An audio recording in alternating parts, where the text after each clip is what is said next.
जब आम आदमी पार्टी सरकार को यह सत्ता मिली तो दिल्ली प्रॉफिट का बजट हुआ करता था। यह वर्ष 2024-25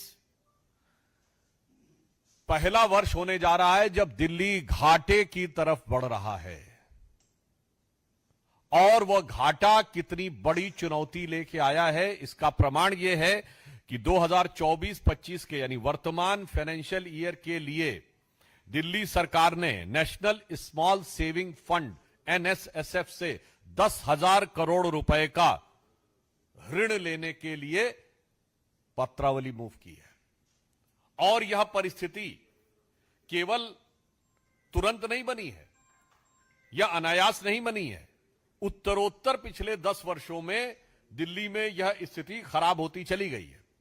2014-15 में, 2015-16 में दिल्ली का जो राजस्व लाभ था यानी रेवेन्यू में जो सरप्लस था दैट वाज 1.56%, 1.56% था। यानी कुल मिला के सामान्य दृष्टि से कहें तो जो आय थी उसके मुकाबले जो व्यय था उसके मुकाबले आय 1.5% से अधिक थी, यानी आर्थिक दृष्टि से स्थिति ठीक मानी जा रही थी।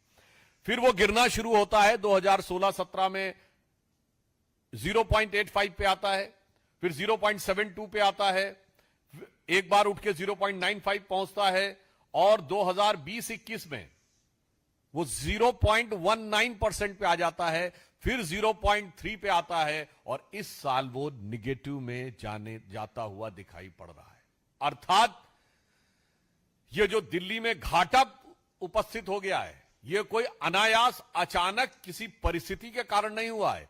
ये आंकड़े बता रहे हैं कि 10 साल निरंतर नीचे जाते जाते जाते जाते ये आज घाटे की तरफ आगे बढ़ गए हैं। और जो नेशनल स्मॉल सेविंग फंड्स है NSSF, उससे जो इन्होंने 10,000 करोड़ की इस बार ऋण लेने के लिए आवेदन दिया है वो भी ऐसे नहीं है।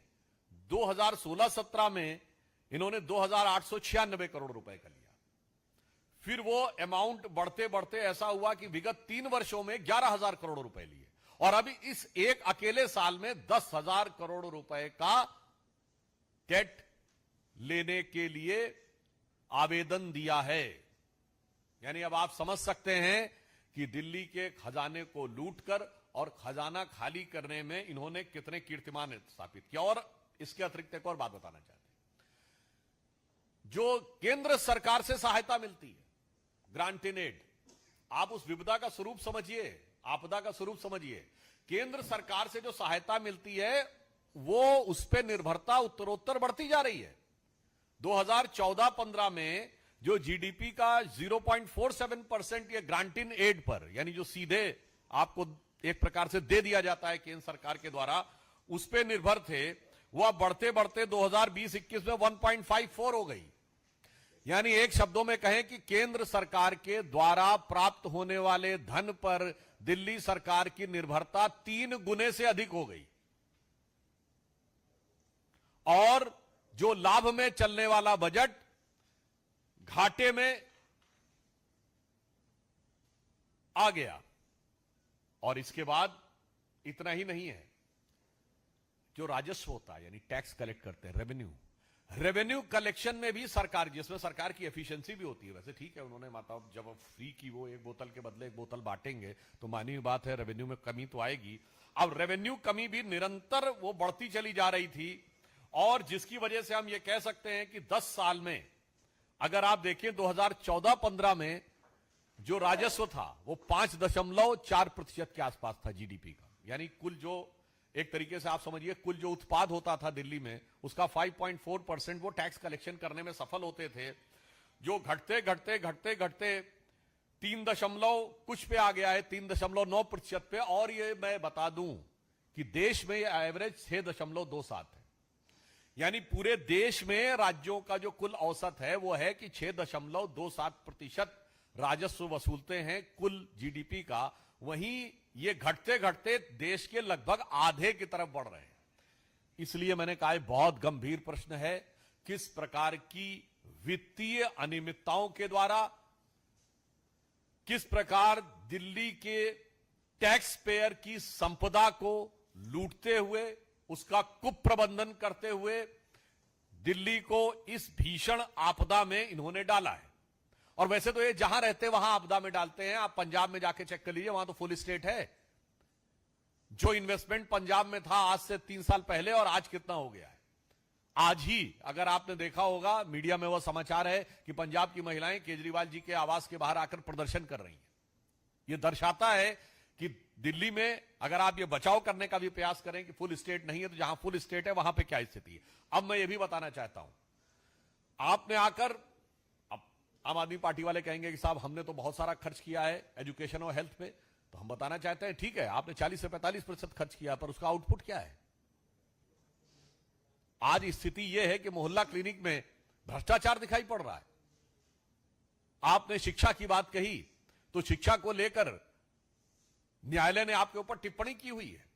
और इतना करने के बाद भी मैं दिल्ली की प्रबुद्ध जनता को बताना चाहता हूं, अब इन्होंने खजाना लूट कर खाली कर दिया है।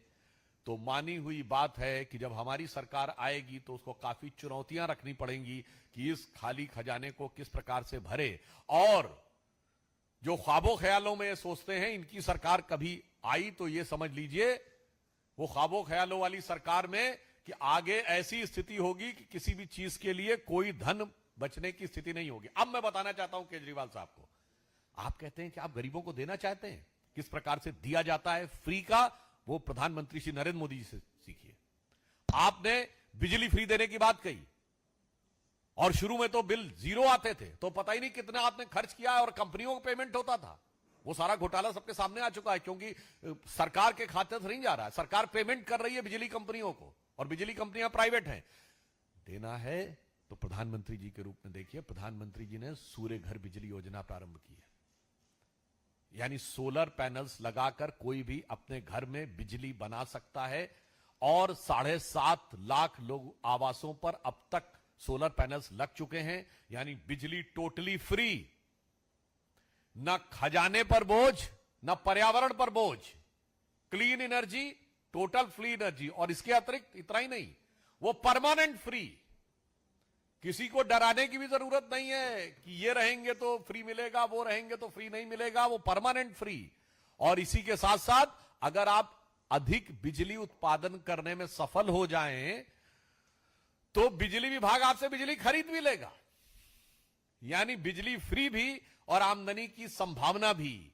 मगर क्या बताएं, जो अपने को सबसे ज्यादा पढ़े लिखे होने का दावा करते हैं, ऐसा प्रतीत होता है कि उन महोदय के ही को सिर्फ खजाना लूटना आता है, खजाना खाली करना आता है, दिमाग खाली रख के आते हैं। दिमाग का प्रयोग करें तो जो प्रधानमंत्री, और प्रधानमंत्री जी ने किस रूप में किया है, जब हमारी सरकार बनी तो सोलर पैनल्स, सबसे पहले सोलर अलायंस बना, फिर सोलर पैनल्स का प्रोडक्ट लिंक ईटी स्कीम में कंस्ट्रक्शन शुरू हुआ, अन्यथा हम टोटल बाहर से आयात करते रहते। और उसके बाद 22 जनवरी 2024 को, जिस दिन श्री रामलला विराजमान की प्राण प्रतिष्ठा थी, उस दिन प्रधानमंत्री सूर्य घर बिजली योजना का प्रारंभ हुआ। ऐसे आप सोचिए कि किस ढंग से विकास किया जाता है और किस ढंग से जनता को मुफ्त सेवाएं उपलब्ध कराई जा सकती हैं, सफलता के साथ और वित्तीय प्रबंधन के साथ। इसलिए अंत में मैं कहना चाहता हूं दिल्ली की जनता से, और देश की जनता भी सोचे कि नई राजनीति का प्रयोग करने वाले क्या होते हैं। बड़ा प्रसिद्ध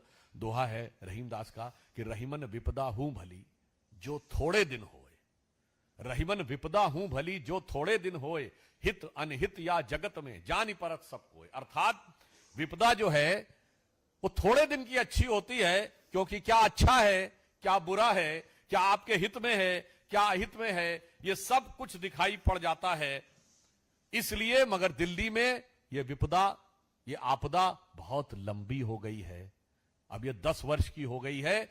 इसलिए अब जागृत होकर दिल्ली की जनता को इस आपदा को, दिल्ली की संपदा को लूटने वालों को से मुक्ति का मार्ग प्रशस्त करना होगा। और हम आश्वस्त हैं कि वो इस दिशा में आगे बढ़कर इस आपदा के प्रबंधन में, इस आपदा के निवारण में सक्रिय भूमिका निभाएंगे। और इसी श्रृंखला में कल हम लोग आपको एक और आपदा बताएंगे। आज फाइनेंशियल क्राइसिस, वित्तीय आपदा के संदर्भ में बताया, कल पार्टी एक अन्य आपदा के संदर्भ में बताएगी। धन्यवाद। Subscribe now and press the bell icon. Never miss an update.